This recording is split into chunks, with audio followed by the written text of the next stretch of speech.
నా నియోజకవర్గంలో నిన్న నేను బూతులు తిరుగుతూ నకరికల్ వెళ్ళాను.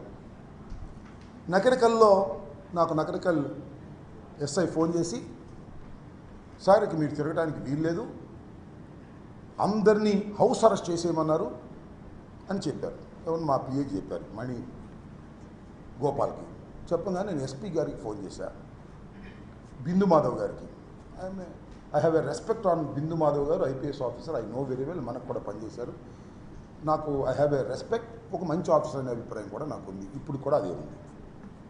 ఆయనకి నేను ఫోన్ చేస్తే, అవును sir, election commission has given order, మీరు హౌస్లో ఉండాలి. నేను సార్ మరి నకరికల్లో ఉన్నానంటే, అయితే ఇమీడియట్గా మీరు మీ ఇంటికి వెళ్ళి సత్యనపల్లిలో ఉండండి అన్నారు.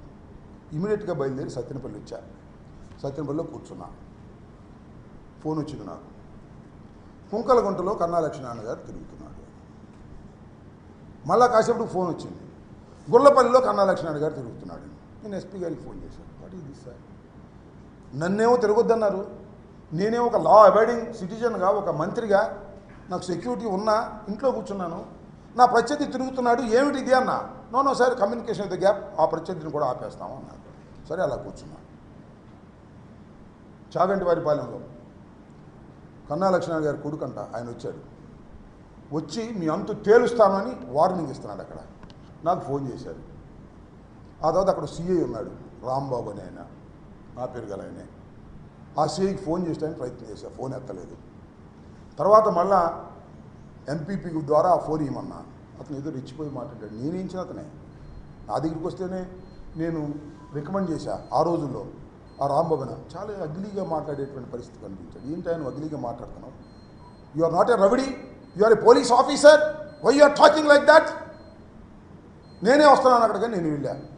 ఎందుకంటే నేను వెళ్ళకూడదు అనుకున్నాను, ఇక్కడే ఎస్పీ గారు చెప్పాడు కాబట్టి ఉండాలనుకున్నాను.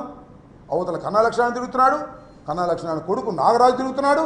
నేను వెళ్ళకపోతే నా క్యాడర్ ఒప్పుకోరని నేను అక్కడికి వెళ్తే అక్కడి నుంచి బయటకు వచ్చాడు. పెద్ద పోలీసు ఇది ఉంటారు కదా, ఈ మధ్య స్పెషల్గా వచ్చారు ఆర్మీ, వాళ్ళని తీసుకుని అక్కడికి వెళ్ళాడు. వెళ్ళి అక్కడ వాళ్ళందరినీ కొట్టించాలని ప్రయత్నం చేశాడు. ఈ రాంబాబు అనే వ్యక్తి సిఐఎఫ్ రూరల్ నా టైంలోనే ఇక్కడికి వచ్చాడు. ఒక ఆఫీసర్తో అంటే ఇతను వాళ్ళతో కొల్లుడైపోయాడంటే, మీ టైంలోనే కదండి వచ్చింది అన్నాడు. నిజమే, నా టైంలోనే వచ్చాడు. నేను ఎవరికి, నీకు మీ అందరికీ తెలుసు, నా నియోజక ప్రజలందరికీ తెలుసు, పోలీస్ ఆఫీసర్లు ఎవరన్నా రికమెండ్ చేస్తే నేను డబ్బులు తీసుకునే మనిషిని కాదు. ఈ రాంబాబు అనే వ్యక్తి నా టైంలో వచ్చి ఇవాళ అమ్ముడిపోయాడు. నా ఆరోపణ.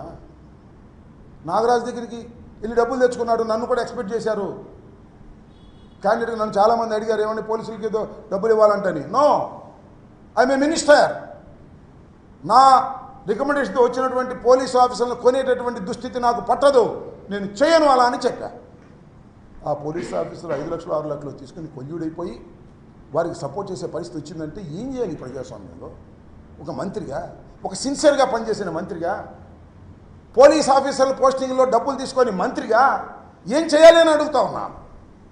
మీకు చాలా చిత్రం, దమ్మాలపడనే గ్రామంలో ఒక బూత్లో ఈ రాంబాబు అనే వ్యక్తి అక్కడ ఒక పోలీసుని పెట్టాడు. మళ్ళీ అవతల ఉన్న బూత్, నాకు అనుకూలంగా ఉండేటువంటి బూత్, రెడ్డిస్ ఉంటారు, అక్కడ మాత్రం 6గురిని పెట్టాడు. This the plan. డబ్బులు తీసుకుని ప్లాన్ చేసే పరిస్థితి. ఈ బూత్లో ఏం చేశారు, వచ్చితే ఓటర్ వేయడానికి వస్తే స్లిప్ తీసుకుని ఎంపీకి వేయండి మీ ఇష్టం వచ్చే వాళ్ళకి, ఎమ్మెల్యేకి మాత్రం కన్నాకు మేమే నొక్కుతాం అని నొక్కారు. సుమారుగా 1000 ఓట్లు నొక్కారు అక్కడ. I'm going to report to the election officer. Repoll కోసం అడుగుతున్నా, ఏం చేస్తారో చూద్దాం. నారినిపాడు మా అల్లుడు Upesh is a chief election agent. వెళితే అద్దాలు పాల్గొట్టారు. ఫోన్ చేస్తే ఎత్తరు పోలీసులు, వెళ్ళమంటే వెళ్ళరు. Colluded with Narinipadu Telugu Desam group, వాళ్ళతో కొల్యూడ్ అయిపోయి డబ్బులు తీసుకుని ఆ సిఐ, అందరినీ అంటలే నేను, ఆ CI Rambabu colluded with Telugu Desam. అదేమంటే మీరేం జరగా అంటున్నారు, అది వేరే అంశం. Colluded with Telugu Desam, taking money purchased by Telugu Desam, is doing like that. ఏంటి ఇంకా ప్రజాస్వామ్యంలో రక్షణ లేకపోతే? అయ్యా ఓటేస్తుంటే కొడుతున్నారు, నాకు రక్షణ కావాలి అని అడుగుతుంటే పోలీసులు ఫోన్ చేస్తే పంపనటువంటి దుస్థితిలో ఉన్నామే. 1 కాదు 2 కాదు, కుంకలగుంట చీమలమర్రి, నారినపాడు, తమ్మాలపాడు, తొండపి, మన గుళ్ళపల్లి, మాదల, ఇవాళ కూడా మాదలలో జరిగే పరిస్థితి కనిపిస్తా ఉంది. వాట్ ఇస్ మీరు మార్చారు పోలీస్ ఆఫీసర్లు, ఎలక్షన్ కమిషన్ సిన్సియర్గా చేసేవాళ్ళని పెట్టారు మీరు. ఏంటి జరిగిందని అడుగుతా ఉన్నా. Review it.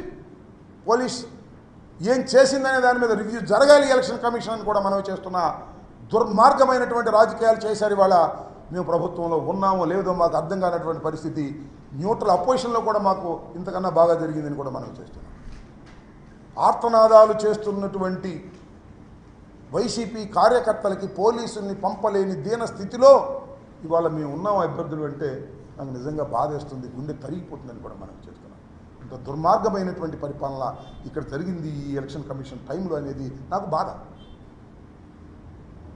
CI ఎత్తడు, DSP ఎత్తడు, SP ఎత్తాడు. ఎస్పీ గారు పాపం మాట్లాడుతూ ఉన్నాడు, పంపిస్తున్నాను అంటున్నాడు, 5 నిమిషాలు వెళ్తానంటున్నారు, 5 కాదు గంట అయినా కూడా రీచ్ కానటువంటి పరిస్థితి. ఇంత దుర్మార్గమైనటువంటి పరిస్థితులు వాళ్ళకి కలగటం చాలా శోచనీయమైనటువంటి బాధాకరమైనటువంటి అంశం అని కూడా ఈ సందర్భంగా నేను మనవి చేస్తూ, ఇది నేను మళ్ళా ఎలక్షన్ కమిషన్ నిన్న ఒక స్టేట్మెంట్ ఇచ్చారు, నో రీపోలింగ్ అని. నేను again I'm asking election commission through media, Dammalapadu, Narinapadu, Cheemalamarri already నేను అప్లై చేశాను. వెబ్ కెమెరాస్ పెట్టారు. ఎలక్షన్స్లో వెబ్ కెమెరాస్ ఎందుకు పెడతారు? అక్కడ సరిగ్గా ఎవడు ఓటు వాడు వేసుకున్నాడా లేదని దానిలో చూస్తారు. అది చూసి ఎవడ ఓటు వాడు వేసుకోలేదు కూడా రీపోలింగ్ పెట్టాలి కదా. ఎందుకు పెట్టింది? I request the election commission of Andhra Pradesh, please verify the web cameras and give the decision. Don't take మేము ఈ రీపోలింగ్ పెట్టము అనేది ప్రజాస్వామ్యంలో కరెక్ట్ కాదు. మా విన్నపాలు తీసుకోండి, తీసుకొని పరిశీలించండి. పోలింగ్ ఆఫీసర్స్ కూడా కొల్యూడైపోయారు కొన్ని చోట్ల పోలీసులతో పాటు.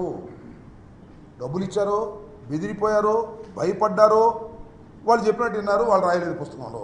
అది కాదు ప్రధానమైంది. You see the web cameras. వెబ్ కెమెరాలో చూసి ఎవడి ఓటు వాడు వేసుకుంటే మాకేం అభ్యంతరం లేదు. అందరి ఓటు ఒకడే నొక్కుతుంటే దాన్ని మీరు ఎలా లేవ చేస్తారు? వెబ్ కెమెరాలు పెట్టింది ఎందుకు? దయచేసి I request the election commission, go through the web cameras. మేము ఎక్కడైతే మేము కంప్లైంట్ ఇచ్చామో అవి ఒక్కసారి వెబ్ కెమెరా చూడండి. చూసి దానిలో తప్పు జరిగిందని స్పష్టంగా కనిపిస్తే రీపోల్ చేయాల్సినటువంటి బాధ్యత ఉంది. ప్రజాస్వామ్యం ఇదని కూడా ఈ సందర్భంగా నేను మనవి చేస్తున్నా. కాబట్టి దమ్మాలపాడు 253, 254, నారినపాడు 236, 237, చీమలమర్రి 197, 198. ఈ 6 బూత్స్లో I'm requesting, I'm demanding the election commission to go for a repolling in a short time. ఇవన్నీ కూడా వెబ్ కెమెరాలు చూసి వాళ్ళకి మీరు రీపోల్ చేసే అవకాశం ఇస్తే ప్రజలు మళ్ళీ నిజంగా తమ ఓటు హక్కును వినియోగించుకుంటారు. ఇక్కడ ఓటు హక్కును వాళ్ళు వినియోగించుకోలేదు, వారి బదులు ఎవరో నా ఓటు వాడు నొక్కేశాడు. ఇది మీరు వెబ్ కెమెరాలో చూస్తే అర్థమవుతుంది. ఇది చాలా న్యాయమైనటువంటి డిమాండు, కోరిక ప్రజాస్వామ్యంలో. కాబట్టి దీన్ని కన్సిడర్ చేయాలని మీ ద్వారా, మీడియా ద్వారా ఎలక్షన్ కమిషన్ కోరుతున్నాను. ఆల్రెడీ ఈ 3 గురించి కూడా డిస్ట్రిక్ట్ ఎలక్షన్ అథారిటీస్కి నేను ఆల్రెడీ రిప్రజెంటేషన్ ఇచ్చాను.